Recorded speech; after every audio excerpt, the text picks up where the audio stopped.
like to reintroduce Jess Taylor, and Jess is going to speak about anywhere from 10, 15, 17 minutes, whatever he likes. And so please go ahead, Jess. Okay, thank you, Don. Hello, everyone. My name is Jess Taylor. I'm the president, founder of Aerpass, as Don so graciously described it, the world's most secure personal identity for online transactions and eventually in brick and mortar space as well. My background and relationship with crypto is comes directly out of the experience that we had applying our technology to protect the space. So learned a lot about it over the course of the past several years, but we'll give a little primer for you on where the market's been, where it's currently at, and where it's headed. So for those who are uninitiated, crypto got started back with a white paper published under the pseudonym of Hitoshi Nakamura back in 2008, describing a peer-to-peer payments system.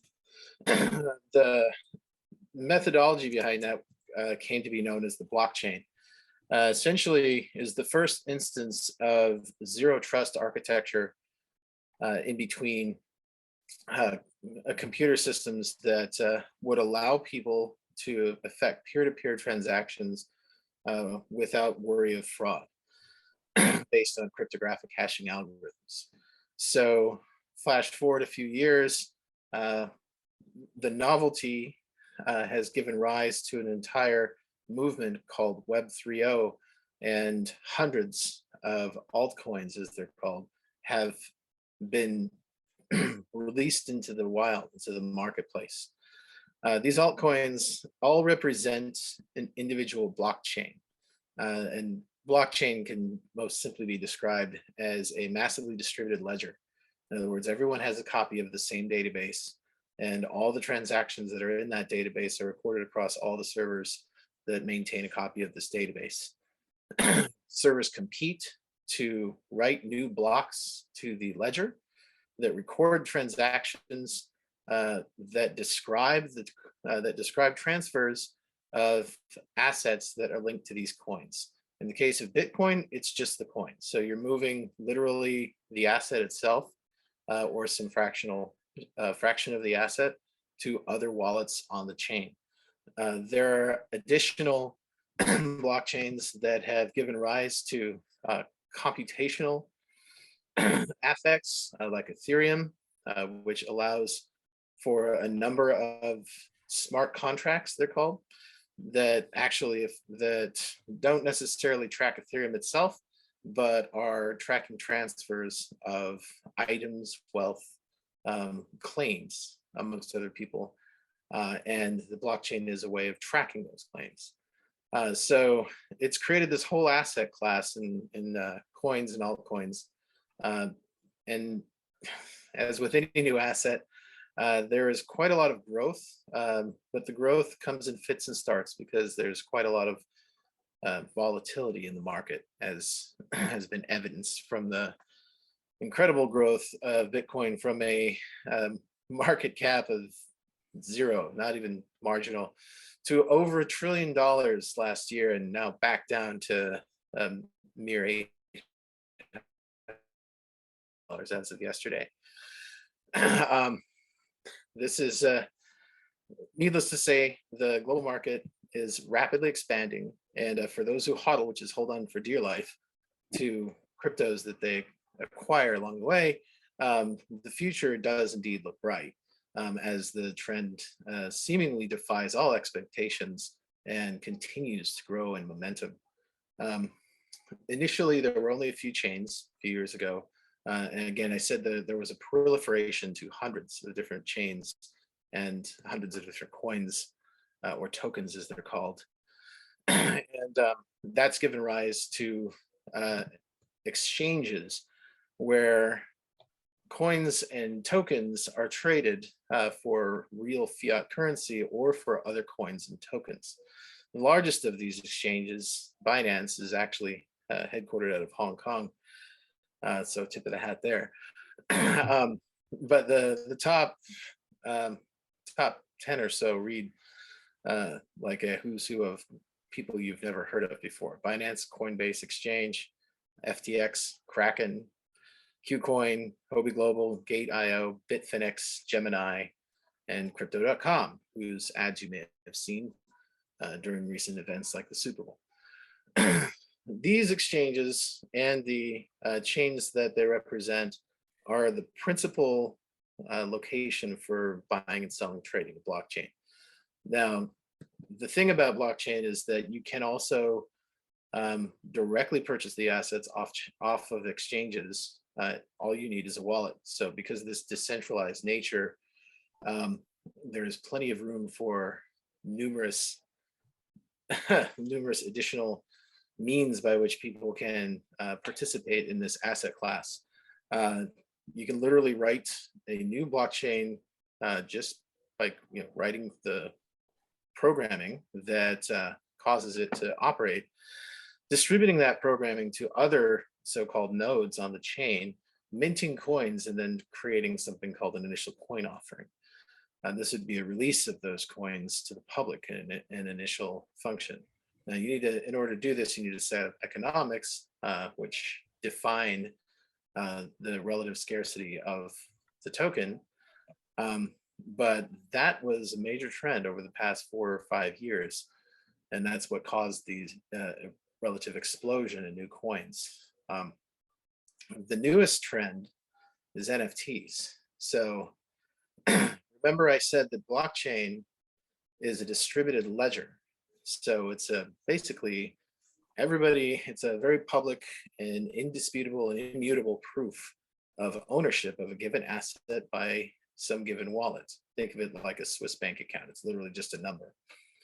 But that owner, that holder, is absolutely definitive. So NFTs, or non-fungible tokens, are a new novel way to build on certain blockchains like Ethereum the claims of ownership that any one person or a group of people, if they're using fractional NFTs, might have to a specific digital asset. The asset could also be a physical asset, but at present, NFTs are mainly focused on digital assets. This is where we start to brush right up against our next panelist, who will be speaking about the securities implications of these things. I want to be clear about this. Blockchains and cryptocurrencies aren't actually currencies. They don't meet a number of the requirements to be a currency. Even stable coins like Tether. It is remained to be seen whether these will weather the test of time and eventually basically reach the level of acceptance and stability required to actually be considered a currency. So consider them, if you look, as you're looking at blockchain assets, as an asset class, a highly volatile one, but an asset class nonetheless. Most of the coins are not securities; they're literally just commodities. And the NFT is a way of getting around securities regulations, because it is the closest equivalent in the blockchain world you can think of to a deed. So this is the big trend moving forward, because securities regulations are notoriously glacial in catching up to the new technologies that are being put forward every month, it seems, in the crypto space. And until we get a really good and well-rounded and well-defined set of securities regulations that can be agreed upon, not just here in the States, but across the major trading zones in the world, we're going to see a further explosion of NFTs, because they're basically descriptive of unique assets. And so, whereas a security would be a fractional ownership, a single item or a single company, an NFT is actually an ownership of a thing. So its uniqueness is what gives it the ability to dodge securities laws. So looking forward, I would like to say that I have a crystal ball. that I could tell you which direction the overall market's going to head in the next quarter, 6 months, 12 months, 5 years. Um, I think the best way to describe this would be something that was said by and attributed to Hitoshi Nakamura himself, is that this thing is either going to be, and he was speaking about Bitcoin, worth an amazing amount one day, or it's going to go to zero. I would tend to think that the future is bright for blockchain. You just have to pick the right horse. Jess, well, thank you very much for that. We will go over to the legal aspects soon. I mean, the coin offerings and that were quite hot for several years when they were sort of free of securities scrutiny, it seemed. I'm assuming those offerings have slowed down, even the ones that were on the more credible end of the range, as opposed to the ones that were, dodgy, to use your word. Yeah. Yeah, well, Dodgy is actually one of the coins. Yeah. Dogecoin was a joke, but the ICO created a new crypto and was quite successful. Yeah, you're right. The ICO market has basically frozen. It's all but dried up and went off a cliff in early 2020. That was it. I mean, it was on its way down in 2019 when the pandemic hit. People started getting into NFTs. So there are some securities, we'll say securities regulated type exchanges that are nascent. Nascent meaning they literally just started within the last few years, 2017, 2018 timeframe. And those specific trading platforms exist to promote and to list securities tokens, and they're kind of pushing a boulder uphill right now. It's slow going, but once once regulation is more well defined around securities offerings that are tokenized, as we say, I expect that those digital only exchanges they'll grow quite a bit.